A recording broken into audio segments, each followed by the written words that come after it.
మీరు చూస్తే ఎన్నికల ముందు కూటమి ప్రభుత్వం అంతా ఎలా ప్రచారం చేసుకుందో మనం చూసాం. ముఖ్యంగా తెలుగుదేశం పార్టీ వాళ్ళైతే వచ్చేది బాబే, ఇచ్చేది బాబే. ఏమొచ్చిందయ్యా? మీకైతే పదవులు వచ్చాయి, బాబేవో వచ్చి ముఖ్యమంత్రిగా కూర్చున్నాడు.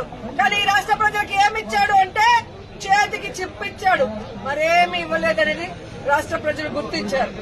143 హామీలు ఇచ్చాడు. 143 హామీల్లో విజయనుద్ది విస్తరాకులు కట్టుంది, అనుభవం ఉందని చెప్పుకునే చంద్రబాబు నాయుడు మొదటి 6 అయినా చేశాడా అని నేను అడుగుతున్నాను.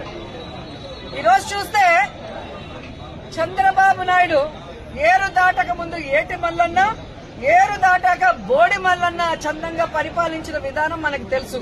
కానీ ఈ రాష్ట్ర ప్రజలు ఎలా నమ్మి మోసపోయారు, అలాగే ఈవీఎంలతో వీళ్ళు ఎలా మ్యానిపులేట్ చేసి ఈరోజు 60,000, 90,000 అంటూ అసలు ప్రజలు ఓట్లేని నాయకులంతా గాల్లో గెలిచిపోయిన గాలిగాళ్లే ఎక్కువగా ఉన్నారు ఈ రాష్ట్రంలో.